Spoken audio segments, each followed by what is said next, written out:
Hello friend, स्वागत है आपका इनक्यू स्टडी यूट्यूब चैनल पर।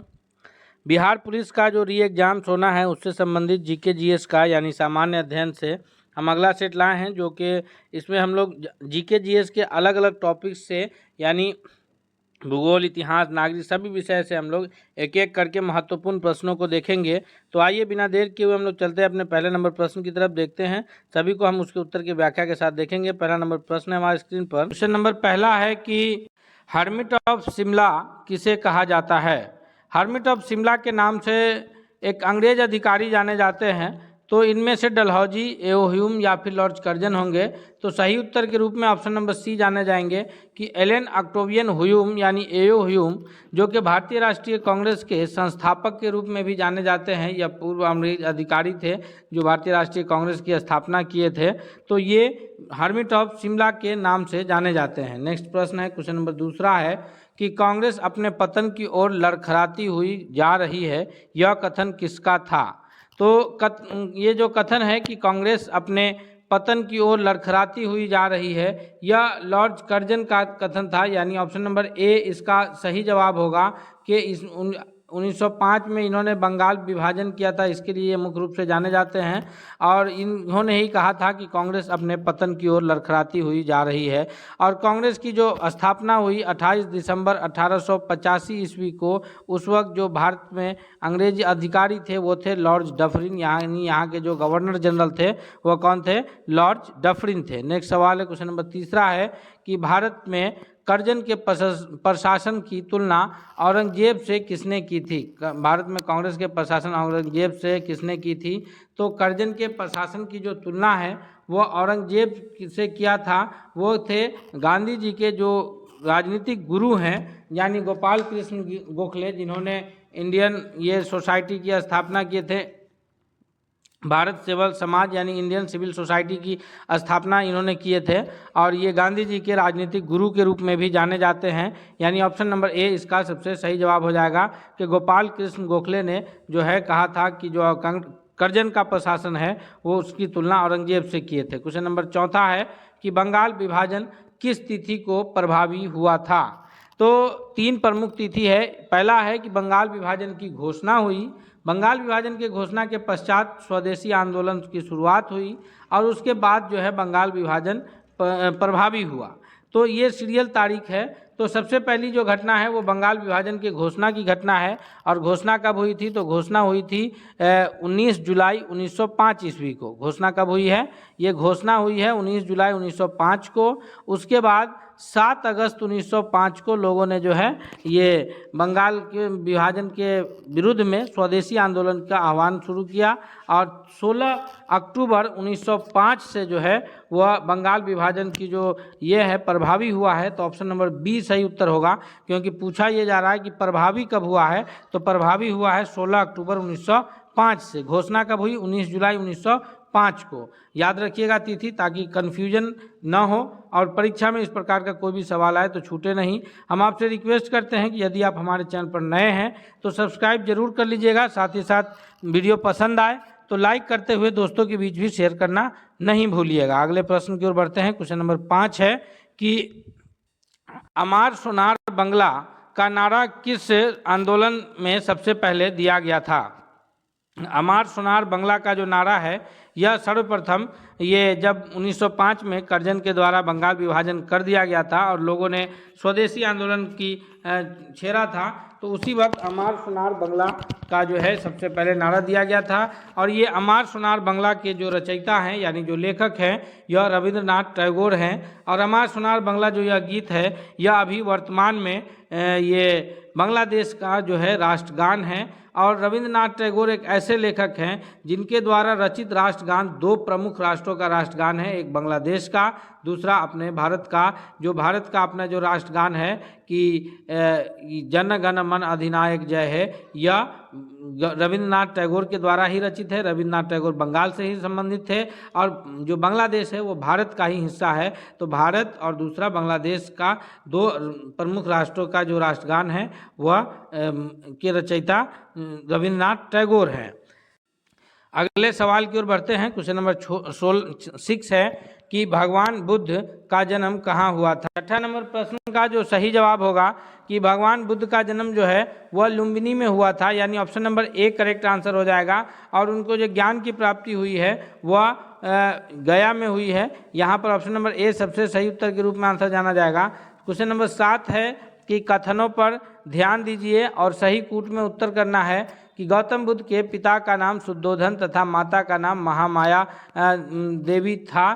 तो यह उसके बाद दूसरा है कि गौतम बुद्ध के पिता शाक्य गण के यानी शाक्य कुल के प्रमुख थे, प्रधान थे या मुखिया थे।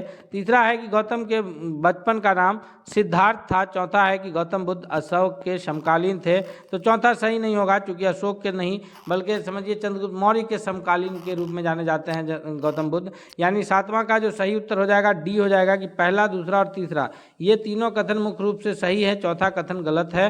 तो वो सही उत्तर हो जाएगा पहला, दूसरा और तीसरा। क्वेश्चन नंबर 8वां है कि भगवान के जीवन, बुद्ध के जीवन से संबंधित किस घटना को महापरिनिर्वाण के नाम से जाना जाता है।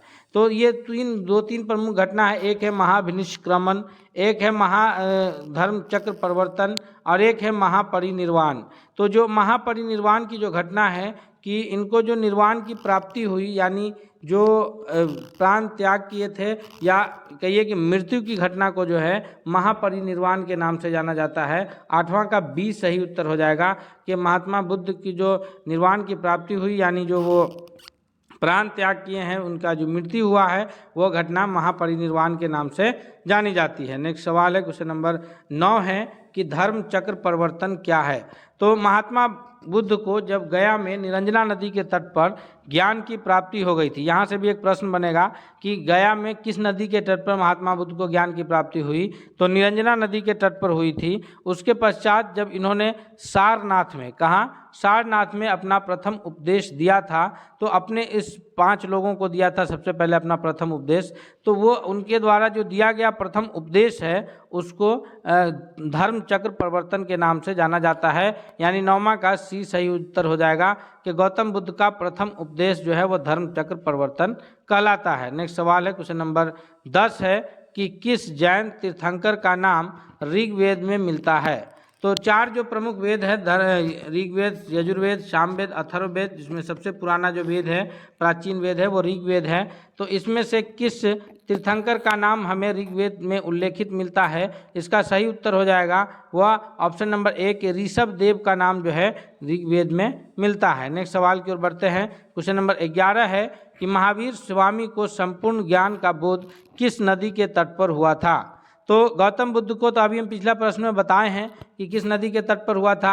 आप इसका उत्तर कमेंट करके हमें बता सकते हैं, या फिर हम आपको बता रहे हैं कि जो महावीर स्वामी को ज्ञान की प्राप्ति हुई है वह रीजुपालिका नदी के तट पर हुई है। यानी ऑप्शन नंबर बी इसका 11वां नंबर प्रश्न का सही उत्तर होगा। दोस्तों, आप अगर हमसे पहले प्रश्न का उत्तर कर पा रहे हैं तो आप कमेंट करके ज़रूर बताइएगा। साथ ही साथ अगर आपको वीडियो पसंद आ रहा है तो लाइक करते हुए दोस्तों के बीच शेयर कीजिए, और अंत में आप जरूर कमेंट करके बताइए कि आपने कुल कितने प्रश्नों का उत्तर कर पाए हैं। नेक्स्ट सवाल की ओर बढ़ते हैं। क्वेश्चन नंबर 12 है कि प्रथम जो जैन संगीति है यह कब और कहाँ हुई थी। प्रथम जैन संगीति का जो आयोजन है वह 300 ईसा पूर्व में पाटलिपुत्र यानी पटना में, जो वर्तमान अभी पटना है, वहाँ हुआ था। कब? 300 ईसा पूर्व में। यानी 12वां नंबर प्रश्न का सबसे सही उत्तर ऑप्शन नंबर सी के रूप में उत्तर जाना जाएगा। और पाटलिपुत्र में बौद्ध संगीति भी हुई है, लेकिन पाटलिपुत्र में जो बौद्ध संगीति हुई है वो तीसरी बौद्ध संगीति थी, और जैन संगीति प्रथम थी जो पाटलिपुत्र में हुई थी। नेक्स्ट सवाल है क्वेश्चन नंबर 13 है कि वर्धमान महावीर ने अपना पहला उपदेश कहाँ दिया था। यानी वहाँ वर्धमान 13वां नंबर प्रश्न का जो सही उत्तर के रूप में आंसर जाना जाएगा वह हो जाएगा ऑप्शन नंबर 13 के लिए ए कि राजगिरी के वितुलाचल पर्वत पर इन्हें ज्ञान की प्राप्ति हुई थी। नेक्स्ट सवाल है 14 कि निम्नलिखित में से कौन सा कथन गलत है। तो इसका जो सही जवाब होगा कि जो कथन गलत है कि जैन धर्म आत्मा में विश्वास रखता है, यह कथन सही है। जैन धर्म अनात्मवादी है। जैन धर्म पुनर्जन्म में विश्वास रखता है, सही है। जैन धर्म पुनर्जन्म में विश्वास नहीं रखता है, गलत है। क्योंकि जैन धर्म जो है, जैन धर्म में भी हिंदू धर्म की भांति पुनर्जन्म में विश्वास है। अच्छे कर्मों पर उन्हें पुनर्जन्म में अच्छे फल मिलने का ये है। अगले सवाल की ओर बढ़ते हैं। क्वेश्चन नंबर 15 है कि निम्नलिखित में से कौन सा जैन साहित्य नहीं है। भगवती सूत्र है, कल्प सूत्र है, विनय पिटक है और अचरंग सूत्र है। यानी इसमें सही उत्तर ऑप्शन नंबर सी हो जाएगा कि विनय पिटक जो है यह जैन साहित्य नहीं है, बल्कि विनय पिटक जो है यह एक बौद्ध साहित्य है। यानी ऑप्शन नंबर सी इसका सबसे सही जवाब होगा।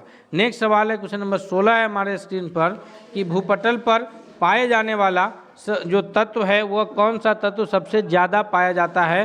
तो दोस्तों इसका जो सही उत्तर हो जाएगा कि भूपटल पर जो सबसे ज़्यादा तत्व पाया जाता है वो ऑक्सीजन है। हालांकि आप कहिएगा कि नाइट्रोजन 78% है, तो वायुमंडल में पाए जाने वाले गैसों के मिश्रण में नाइट्रोजन 78% है। यानी यहाँ पर तत्व के रूप में पूछा जा रहा है कि भूपटल पर यानी जमीन पर, तो पृथ्वी पर जो है सबसे ज़्यादा ऑक्सीजन तत्व की अधिकता पाई जाती है और ये नाइट्रोजन की जो अधिकता है 78% वो वायु में है। पृथ्वी के ऊपर वायु की परत है, तो इसलिए ऑप्शन नंबर 16 का सी सही उत्तर होगा। नेक्स्ट सवाल है 17 कि नीस किस आग्नेय चट्टान का कायांतरित रूप है। यानी नीस किस चट्टान से बनता है परिवर्तन होकर के। तो इस 17वां नंबर सवाल का सही उत्तर हो जाएगा 17 का जो सही उत्तर हो जाएगा वो सी हो जाएगा कि ग्रेनाइट चट्टान से जो है कायांतरित यानी आग्नेय चट्टान से कायांतरित होकर के ग्रेनाइट का निर्माण होता है। आग्नेय चट्टान से ही कायांतरित होकर के क्या है, ग्रेनाइट का निर्माण होता है। नेक्स्ट सवाल की ओर बढ़ते हैं। क्वेश्चन नंबर 18 है कि निम्नलिखित में से कौन सा मिलान गलत है। इसमें पृथ्वी की त्रिज्या लगभग कितनी है। तो पृथ्वी की जो त्रिज्या है वो लगभग 6400 किलोमीटर के आसपास आएगा और अगर एग्जैक्ट एनसीईआरटी की किताब के हिसाब से देखिएगा तो वो 6371 किलोमीटर जो है पृथ्वी की त्रिज्या है, जिसको एनसीईआरटी की किताब ने यह लिखा है। तो ये अगर आप कंफ्यूज नहीं होइएगा, लगभग में पूछा जाए तो 6400 आंसर कीजिएगा और अगर वहाँ पर ऑप्शंस में 6371 मौजूद रहे तो यह एग्जैक्ट त्रिज्या है जिसको एनसीईआरटी की किताब ने लिखा है। तो ये ऑप्शन नंबर ए यहाँ पर फिलहाल सही है, क्योंकि ये लगभग में पूछ रहा है और 6371 यहाँ ऑप्शन में मौजूद भी नहीं है। नेक्स्ट सवाल है क्वेश्चन नंबर 19 है कि निम्नलिखित में से किस तारीख को रात और दिन की लंबाई पूरे पृथ्वी पर बराबर होती है। तो पृथ्वी पर पूरे वर्ष में 2 बार ऐसी स्थिति बनती है कि जब रात और दिन की लंबाई बराबर होती है। वह स्थिति एक रहती है 21 मार्च की स्थिति, दूसरी रहती है 23 सितंबर की स्थिति और इसको समद्विरात्रि के नाम से भी जाना जाता है। इसके अतिरिक्त 21 जून को नॉर्थ हेमिस्फीयर यानी उत्तरी गोलार्ध में सबसे बड़ा दिन और सबसे छोटी रात रहती है और इसी के विपरीत जो है 22 दिसंबर को दक्षिणी गोलार्ध में सबसे बड़ा दिन और सबसे छोटी रात होती है और 22 दिसंबर को उत्तरी गोलार्ध में सबसे छोटा दिन और सबसे लंबी रात होती है और 21 जून को उत्तरी गोलार्ध में सबसे छोटा दिन और 21 जून को उत्तरी गोलार्ध में सबसे लंबा दिन और सबसे छोटी रात होती है। तो यहाँ पर और दिन रात की जो बराबर की स्थिति है वो 21 मार्च और 23 सितंबर की स्थिति है, जिसको समद्विरात्रि कहते हैं। तो इसलिए 19वां का ऑप्शन नंबर ई हो जाएगा, यानी एक से अधिक। क्यों? क्योंकि 21 मार्च और 23 सितंबर दोनों स्थिति बन रहा है, तो ऑप्शन नंबर ई यहाँ पर सही जवाब होगा। और ई वाला प्रश्न जो है अक्सर बीपीएससी के द्वारा पूछा जाता है। अगला प्रश्न है नेक्स्ट क्वेश्चन नंबर 20 है कि सांझ का तारा किसे कहते हैं। तो सांझ का तारा जो है यह कहा जाता है किसको, ये इसका 20वां का जो सबसे सही जवाब हो जाएगा वो ऑप्शन नंबर सी कि शुक्र ग्रह को सांझ का तारा कहते हैं। तो अगले प्रश्न की ओर बढ़ते हैं। इससे पहले आपसे रिक्वेस्ट है कि आप वीडियो के अंत तक बने रहिएगा। क्वेश्चन नंबर 21 है कि भारत का लौह पुरुष किसे कहा जाता है। आयरन मैन जो है भारत के कौन कहलाते हैं। तो लौह पुरुष के नाम से जो जाने जाते हैं वह सरदार वल्लभ भाई पटेल, यानी ऑप्शन नंबर सी जो है करेक्ट आंसर होगा। यह भारत के अंतिम सरकार में गृह मंत्री रहे हैं, प्रथम गृह मंत्री के रूप में जाने जाते हैं तथा सरदार वल्लभ भाई पटेल जो है बारदोली सत्याग्रह के सफल सत्याग्रह की वजह से इन्हें जो है सरदार की उपाधि महात्मा गांधी जी के द्वारा दिया गया था। ये महत्वपूर्ण प्रश्न बनते हैं, इनसे रिलेटेड याद रखेंगे हम लोग। नेक्स्ट क्वेश्चन है क्वेश्चन नंबर 22 है कि भारत में राष्ट्रीय आय की जो घोषणा है ये गणना है सबसे पहले किन्होंने किया था। भारत में जो राष्ट्रीय आय की गणना है यह करने का कार्य जो है सबसे पहले कौन किए हैं। सरदार वल्लभ भाई पटेल के द्वारा यह कार्य किया गया है, या फिर दादा भाई नौरोजी के द्वारा, या पीसी महालनोबिस है, या फिर सी रंगराजन है। तो करेक्ट आंसर के रूप में ऑप्शन नंबर बी जाना जाता है कि दादा भाई नौरोजी ने जो है सबसे पहले इसका ये राष्ट्रीय आय की गणना किए थे। ये भारतीय राष्ट्रीय कांग्रेस के दूसरे प्रमुख अध्यक्ष रहे हैं और ये जो है सरदार वल्लभ भाई पटेल दादा भाई नौरोजी जो है ये grand old man of India के नाम से जाने जाते हैं। नेक्स्ट क्वेश्चन है, क्वेश्चन नंबर 23 है कि भारत में कहाँ औरतों के लिए आरक्षण की व्यवस्थाएं हैं। नीचे जो ऑप्शंस दिए हैं इस ऑप्शन में जो है महिलाओं के लिए आरक्षण की व्यवस्था कहाँ की गई है, इसका सही जवाब क्या होगा।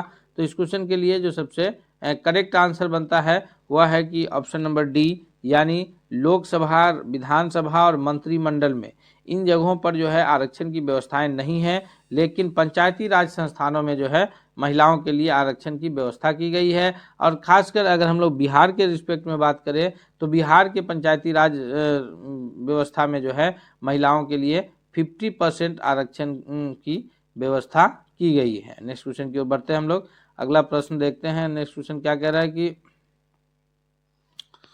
अगला क्वेश्चन है, क्वेश्चन नंबर 24 है कि इंडिका नामक पुस्तक की रचना कौन किए थे। इंडिका नामक पुस्तक की जो रचना है यह मेगास्थनीज के द्वारा किया गया था। मेगास्थनीज जो है यह यूनानी शासक का जो है राजदूत था जो चंद्रगुप्त मौर्य के दरबार में आया था, और उस वक्त चंद्रगुप्त मौर्य के दरबार में जो है चाणक्य विष्णुगुप्त रहते थे। उन्होंने जो है अर्थशास्त्र नामक पुस्तक की रचना की थी और इंडिका जो है यह मेगास्थनीज के द्वारा रचित पुस्तक है। नेक्स्ट क्वेश्चन की ओर बढ़ते हैं, क्वेश्चन नंबर 25 है कि भारत में की जो वित्तीय राजधानी है वह किसको भारत की वित्तीय राजधानी कहा जाता है। भारत की राजधानी तो नई दिल्ली है, हम सभी जानते हैं, लेकिन वित्तीय राजधानी के रूप में जो है वह कौन सा ये जगह है भारत का जिसको वित्तीय राजधानी कहा जाता है। तो वित्तीय राजधानी के रूप में जो है ऑप्शन नंबर सी सबसे करेक्ट आंसर होगा कि मुंबई को जो है वो वित्तीय राजधानी के रूप में माना जाता है। दोस्तों हम सभी प्रश्नों को बेहतरीन ढंग से उसके उत्तर की व्याख्या के साथ आपको कंप्लीट कराएंगे और हम उम्मीद करेंगे कि यह प्रश्न जो है आपकी परीक्षा के लिए बहुत ही लाभकारी साबित होगा। बस आपसे रिक्वेस्ट है कि आप अगर अब तक चैनल पर नए हैं तो प्लीज़ आप चैनल को जरूर सब्सक्राइब कर लीजिए। साथ ही साथ अगर आपने अब तक इस वीडियो को लाइक नहीं किया है तो लाइक करते हुए दोस्तों के बीच शेयर करना नहीं भूलिए ताकि सभी लोग इससे बेहतर फ़ायदा उठा सके। क्वेश्चन नंबर 26 है कि पृथ्वी की सतह पर पहुंचने वाला सबसे जो पहली तरंग है वो किस नाम से जाना जाता है। तो ये भूकंप से रिलेटेड तरंगे की बात हो रही है। जो 3 प्रमुख तरंग है भूकंप से रिलेटेड, वो पी है, एक एस है और एक एल है। ये 3 प्रमुख तरंगे हैं भूकंप की तरंग, और ये तरंग जो है जब धरती पर आती है तो विनाश ही विनाश पहुंचा जाती है। इसमें से कौन सबसे विनाशकारी तरंग है ये भी हम लोग इसमें देखेंगे। तो 26वां नंबर प्रश्न का जो सबसे सही आंसर होगा कि पृथ्वी की सतह पर पहुंचने से पहले सबसे पहली जो तरंग है वो पी तरंग है, यानी ऑप्शन नंबर ए जो है 26वां नंबर प्रश्न के लिए सबसे सही उत्तर के रूप में जाना जाएगा। नेक्स्ट क्वेश्चन की ओर बढ़ते हैं, क्वेश्चन नंबर 27 है कि भूकंप का जो केंद्र के ऊर्ध्वाधर यानी सीधा ऊपर की ओर, भूकंप के केंद्र से पृथ्वी के अंदर जो भूकंप का केंद्र होता है उससे सीधा ऊपर की ओर जो पृथ्वी पर स्थित बिंदु होता है, केंद्र होता है, उसको किस नाम से जाना जाता है। तो भूकंप के केंद्र से ऊपर जो पृथ्वी पर स्थित केंद्र होता है उसको हम लोग जानते हैं ऑप्शन नंबर जो है 27 का बी यानी अधिकेंद्र कहते हैं। जिस जगह पर पृथ्वी के अंदर भूकंप की स्थिति बनती है और वहाँ ठीक उसके सामने ऊपर जो है पॉइंट पर वो अधिकेंद्र कहलाता है। नेक्स्ट क्वेश्चन की ओर बढ़ते हैं, क्वेश्चन नंबर 28 है कि दिसंबर 2004 को विश्व का किस हिस्से में भयंकर सुनामी आया था। तो दिसंबर 2004 को जो भयंकर सुनामी आया था ये सबसे जो करेक्ट आंसर होगा 28वां नंबर प्रश्न के लिए ऑप्शन नंबर डी है कि बंगाल की खाड़ी में आया था, जिसमें अंडमान निकोबार द्वीप समूह का जो है एक बड़ा हिस्सा को पानी में डुबो दिया था। यानी इस 28वां नंबर प्रश्न का correct answer option number D है। नेक्स्ट क्वेश्चन की ओर बढ़ते हैं, क्वेश्चन नंबर 29 है कि ये जो भूकंप की तरंगे हैं PSL और पी, सॉरी ऑप्शन में पी 2 बार है, तो ये PSL जो है इसमें सबसे जो खतरनाक भूकंप तरंगे हैं वो कौन सी है। तो इन भूकंप तरंगों में जो सबसे खतरनाक भूकंप की तरंगे हैं वह है ऑप्शन नंबर सी यानी एल तरंग जो है वो सबसे खतरनाक भूकंप तरंग के रूप में जाना जाता है। नेक्स्ट क्वेश्चन की ओर बढ़ते हैं, क्वेश्चन नंबर 30 है कि जो भाखड़ा नंगल बांध है यह किस नदी पर बनाया गया है। भाखड़ा नंगल बांध जो है यह नर्मदा नदी पर बनाया गया है या फिर सतलज नदी पर बनाया गया है या कावेरी नदी पर बनाया गया है या फिर जो है यह कृष्णा नदी पर बनाया गया है। तो इसका सबसे जो सही उत्तर होगा ऑप्शन नंबर 30वां नंबर क्वेश्चन का ऑप्शन नंबर डी जो है वह करेक्ट आंसर के रूप में जाना जाएगा कि ये भाखड़ा नंगल बांध जो है यह सतलज नदी पर बनाया गया है। नेक्स्ट क्वेश्चन की ओर बढ़ते हैं। क्वेश्चन नंबर 31 देखते हैं। नेक्स्ट अगला नंबर क्वेश्चन है कि श्वेत क्रांति जो है यह किससे संबंधित है। श्वेत क्रांति का जो संबंध है यह कौन से फसल के उत्पादन से संबंधित है। जिस प्रकार से हरित क्रांति जो है यह खाद्य फसल प्रमुख रूप से जो है गेहूं के उत्पादन से संबंधित है, उसी प्रकार अगर हम लोग श्वेत क्रांति की बात करें तो श्वेत क्रांति जो है भारत में ये दुग्ध उत्पादन से संबंधित क्रांति है। यानी 31वां नंबर प्रश्न का ऑप्शन नंबर सी जो है वो करेक्ट आंसर है। नेक्स्ट क्वेश्चन है क्वेश्चन नंबर 32 है कि नीली क्रांति जो है यह किससे संबंधित है। ब्लू रिवॉल्यूशन जो है यह किस चीज के उत्पादन से संबंधित है। तो यह मत्स्य के उत्पादन से है, या झींगा मछली के उत्पादन से है, या फिर तिलहन के उत्पादन से है, या मसाले के उत्पादन से है। तो इसका नीली क्रांति का जो संबंध है वो मत्स्य यानी मछली फिश रिवॉल्यूशन के नाम से भी हम लोग इसको जानते हैं कि मछली के उत्पादन से संबंधित यह प्रमुख क्रांति है। अगले क्वेश्चन की ओर बढ़ते हैं। नेक्स्ट क्वेश्चन है क्वेश्चन नंबर 33 है कि फिर पीली क्रांति किससे संबंधित है।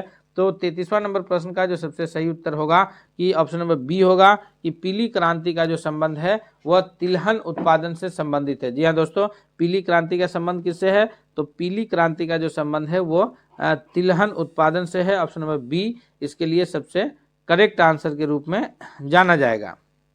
नेक्स्ट क्वेश्चन की ओर बढ़ते हैं। इससे पहले हम आपसे एक बार फिर और रिक्वेस्ट करेंगे कि आप अगर अब तक नए हैं दोस्तों चैनल पर तो जरूर सब्सक्राइब कर लीजिए ताकि इससे रिलेटेड सारे अपडेट्स आपको मिलते रहेंगे। क्वेश्चन नंबर 34 है कि जो गुलाबी क्रांति है पिंक रिवॉल्यूशन जो है यह किससे संबंधित क्रांति है। तो गुलाबी क्रांति जो है पिंक रिवॉल्यूशन, ये जो अक्सर क्रांति थे इन्हीं 4-5 क्रांतियों से जो है प्रश्न बना करते हैं। तो पिंक जो रिवॉल्यूशन है यह झींगा मछली के उत्पादन से संबंधित क्रांति है। यानी इसका जो है करेक्ट आंसर 34वां नंबर प्रश्न का ऑप्शन नंबर बी होगा कि पिंक रिवॉल्यूशन जो है यह झींगा मछली से संबंधित प्रमुख क्रांति है। नेक्स्ट क्वेश्चन की ओर बढ़ते हैं। क्वेश्चन नंबर 35 है कि संविधान दिवस कब मनाया जाता है। संविधान दिवस जो है यह किस तिथि को मनाया जाता है। तो हमारे भारत का संविधान जो है यह जब 9 दिसंबर 1946 को पहली बार संविधान सभा का गठन हुआ उसके बाद से लेकर के जो है 11 दिसंबर को डॉक्टर राजेंद्र प्रसाद को उसका अध्यक्ष चुना गया। फिर उसके बाद जो है 13 दिसंबर को पंडित जवाहरलाल नेहरू जी के संबोधन के बाद जो है वो संविधान निर्माण का कार्य शुरू हुआ। तो उसमें जो है 26 नवंबर को भारत का संविधान बनकर के पूरी तरह तैयार हो गया था। उसके बाद जो है इसको लागू किया गया है 26 जनवरी 1950 को, क्योंकि 26 जनवरी जो है इतिहास में अहम दिन था। उस दिन जो है 26 जनवरी 1930 को पंडित जवाहरलाल नेहरू जी ने रावी नदी के तट पर झंडा फहरा करके जो है स्वाधीनता दिवस मनाया था। इसलिए उस तिथि को याद रखने के लिए जो है हमें गणतंत्र दिवस को 26 जनवरी को गणतंत्र दिवस के रूप में मनाया गया था। और वैसे संविधान को अगर मतलब बन करके जो तैयार हो गया वो 26 नवंबर को, इसलिए हर वर्ष हम लोग 26 नवंबर को संविधान दिवस के रूप में मनाते हैं। नेक्स्ट क्वेश्चन है 36 है कि अंतर्राष्ट्रीय महिला दिवस जो है इंटरनेशनल वुमेन्स डे कब मनाया जाता है। तो अंतर्राष्ट्रीय महिला दिवस जो है प्रत्येक वर्ष 8 मार्च को मनाया जाता है। ऑप्शन नंबर सी जो है वो करेक्ट आंसर होगा। नेक्स्ट क्वेश्चन है क्वेश्चन नंबर 37 है कि राष्ट्रीय मतदाता दिवस नेशनल वोटर्स डे कब मनाया जाता है। तो अपने यहाँ राष्ट्रीय मतदाता दिवस जो मनाया जाता है यह प्रत्येक वर्ष जो है गणतंत्र दिवस से ठीक एक दिन पहले यानी 25 जनवरी को जो है राष्ट्रीय मतदाता दिवस के रूप में मनाया जाता है। 37वां नंबर क्वेश्चन का ऑप्शन नंबर बी जो है वो करेक्ट आंसर होगा। नेक्स्ट क्वेश्चन है 38 की पाकिस्तान के साथ भारत की कितने राज्यों की सीमा साझा करती है। पाकिस्तान के साथ सीमा साझा करने वाले कितने राज्य हैं। तो पाकिस्तान के साथ जो है सीमा साझा प्रमुख रूप से 5 राज्यों का होता है, गुजरात, राजस्थान, जम्मू कश्मीर, पंजाब, लद्दाख। तो इस प्रकार जो है 5 राज्यों का सीमा वहाँ जो है ये होता है। नेक्स्ट क्वेश्चन है 39 नंबर प्रश्न है कि काराकोरम दर्रा जो पहाड़ों के बीच 2 पहाड़ों के बीच जो रास्ता होता है प्राकृतिक रूप से निर्मित, उसको दर्रा के नाम से जानते हैं। तो ये दर्रा जो है कहाँ स्थित है? 39वां नंबर क्वेश्चन का सबसे सही जवाब क्या होगा? तो 39वां नंबर प्रश्न के लिए जो सबसे करेक्ट आंसर है कि काराकोरम दर्रा जो है यह जम्मू कश्मीर में स्थित है। अब चलते हैं नेक्स्ट क्वेश्चन की ओर। अगला प्रश्न है क्वेश्चन नंबर 40 है कि भारत में का सबसे ऊंचा दर्रा कौन सा है? जी, भारत का जो सबसे ऊंचा दर्रा है वह है काराकोरम दर्रा। ऑप्शन नंबर सी इसके लिए भी सबसे सही जवाब है। इस प्रकार दोस्तों हम लोगों ने 40 महत्वपूर्ण प्रश्नों को, उसके एक एक प्रश्नों को उत्तर की व्याख्या के साथ देखे हैं। हम उम्मीद करते हैं कि यह प्रश्न आपके आने वाले प्रतियोगी परीक्षाओं में बहुत ही लाभकारी और हितकारी साबित होगा। इसलिए चलते चलते आपसे यह रिक्वेस्ट करेंगे कि दोस्तों अगर आप अब तक चैनल पर नए हैं, चैनल को सब्सक्राइब नहीं किया है, तो प्लीज़ आप एक बार चैनल को सब्सक्राइब करके बेल आइकन को दबा लीजिए ताकि कोई भी वीडियो आए तो वो सबसे पहले आप तक पहुंचे। साथ ही साथ अगर आप इस वीडियो को दोस्तों के बीच शेयर कीजिए ताकि सभी लोग इससे अपनी बेहतर तैयारी कर सके। मिलेंगे हम लोग अगले सेट के साथ, तब तक के लिए धन्यवाद।